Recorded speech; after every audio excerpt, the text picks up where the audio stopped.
요즘 AI 정말 대단하잖아요. 근데 이걸 보면서 혹시 이런 생각 안 해보셨어요? 와, 이 똑똑한 AI를 딱 내가 원하는 일에만 쓰게 만들 순 없나? 하고 말이죠. 오늘은 바로 그 방법을 그것도 아주 효율적으로 해내는 기가 막힌 기술에 대해 이야기해 볼까 합니다. 자, 오늘 우리가 함께 떠나볼 여정입니다.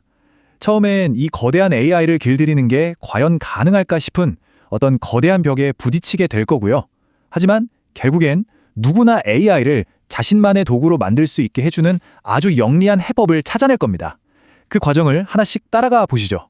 네, 모든 위대한 이야기의 시작에는 항상 거대한 도전이 있죠. AI를 내 입맛에 맞게 바꾸려고 할 때 우리가 처음 마주하는 장벽, 바로 상상조차 힘든 규모의 문제입니다. 자, 한번 보세요. 1750억. 이게 바로 GPT-3가 가진 매개 변수, 그러니까 일종의 조절 스위치의 개수입니다. 1750억 개요. 이게 어느 정도냐면요, 지구에 사는 모든 사람한테 20개씩 나눠줘도 남는 숫자예요. 이 어마어마한 스위치를 하나씩 다 돌려가면서 AI를 가르친다? 와, 이건 그냥 어려운 수준이 아니라 솔직히 말도 안 되는 미션이죠. 그럼 예전에는 이 말도 안 되는 미션을 어떻게 해결하려고 했을까요? 이름하여 전체 파인 튜닝이라는 어떻게 보면 좀 무식한 방법을 썼습니다.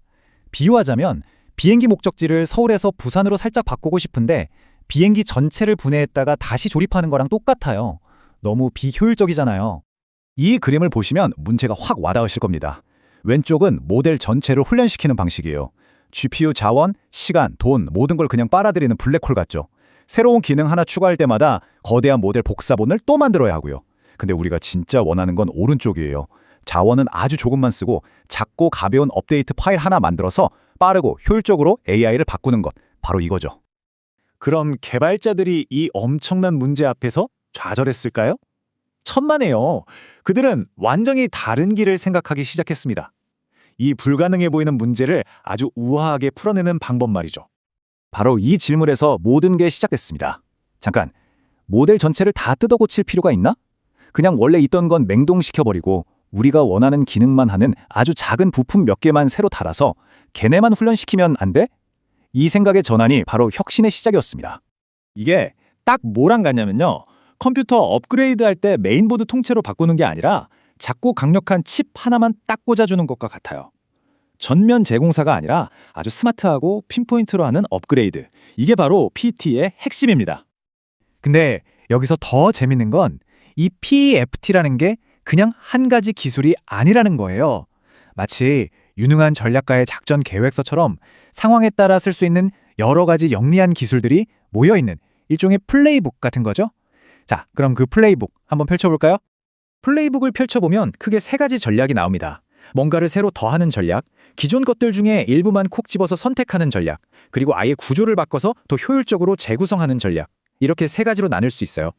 네, 새로운 부품을 추가하거나 기존 부품 몇 개만 손보거나 아니면 아예 부품의 작동 방식을 바꿔서 효율을 높이는 거죠. 다 좋은 방법들이지만 오늘 우리가 제대로 파고들 건 바로 이 세 번째, 재매개 변수와 전략 중에서도 가장 뜨거운 관심을 받고 있는 기술입니다. 바로 그 스타 플레이어의 이름은 로라입니다. 이 기술의 등장은 AI 커스터마이징의 판도를 완전히 뒤집어놨어요. 가히 혁명이라고 불릴 만하죠. 그래서 로라가 정확히 뭐냐고요? 개념은 의외로 간단해요. 수십억 개의 스위치가 달린 거대한 원래 모델은 절대 건드리지 않고 꽁꽁 얼려둬요. 그리고 그 옆에 아주 작고 똑똑한 보조 스위치 몇 개를 달아서 그것만 훈련시키는 겁니다. 핵심은 원래 모델은 그대로 둔다는 거죠. 로라를 만든 사람들이 정말 대단한 걸 발견했는데요. AI를 새로운 일에 맞게 훈련시킬 때 그 변화라는 게 생각보다 엄청나게 단순하다는 걸 알아낸 거예요. 전문 용어로는 내재적 차원이 낮다고 하는데 쉽게 말해 이런 거죠. 거대한 오케스트라의 연주 분위기를 바꾸고 싶은데 모든 연주자의 악보를 다 바꿀 필요 없이 지휘자의 손짓 몇 개만 바꿔주면 된다는 걸 깨달은 거예요. 이게 로라의 모든 것이라고 할 수 있습니다. 그래서 로라는 이 거대한 원래 가중치 W를 직접 건드리는 대신에 그 변화량 자체를 A와 B라는 아주 작은 두 개의 행률로 쪼개서 표현합니다. 그리고 우리는 이 작디 작은 A와 B만 훈련시키면 끝나는 거예요. 오케스트라 전체가 아니라 지휘자의 손짓만 연습시키는 거니까 당연히 계산량이 확 줄어들겠죠? 그래서 결과가 어떻게 됐을까요? 이건 뭐 거의 게임의 판도를 바꿨다고 할 수 있습니다. 훈련해야 할 파라미터 수가 무려 1만 배나 줄어들고요. GPU 메모리도 3분의 1밖에 안 써요. 근데 더 대박인 건 뭔지 아세요? 실제로 AI를 쓸 때는 속도가 전혀 느려지지 않는다는 거예요. 왜냐면 훈련이 끝나면 이 작은 보조 부품들을 그냥 원래 모델에 싹 합쳐버리면 되거든요. 그러니까 효율은 효율대로 챙기고 성능은 또 그대로 유지하고, 와, 진짜 두 마리 토끼를 다 잡은 거죠. 로라가 이 정도로 대단한데 여기서 끝이 아니었습니다.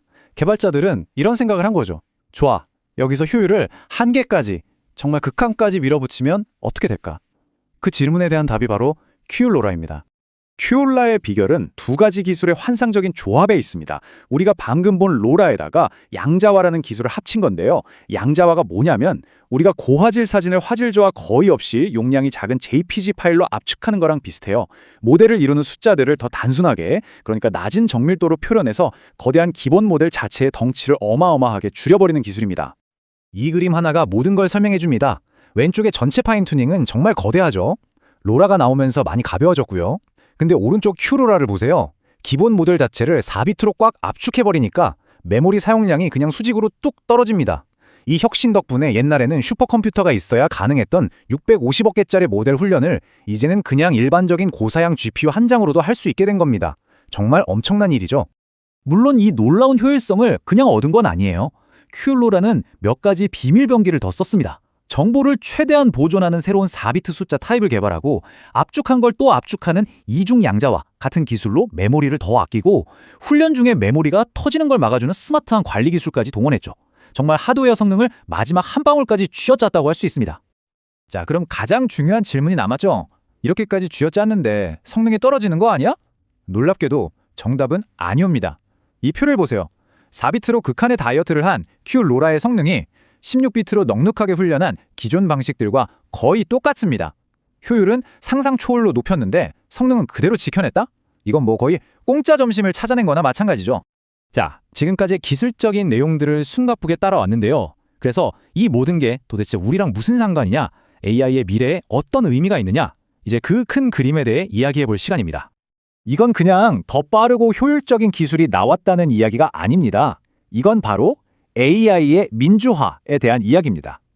지금까지는 돈과 자원이 넘쳐나는 거대 기업들만 할 수 있었던 최첨단 AI 커스터마이징을 이제는 노트북 한 대 가진 학생, 아이디어로 똘똘 뭉친 작은 스타트업, 심지어는 예술가까지 누구나 할 수 있게 되었다는 뜻이거든요.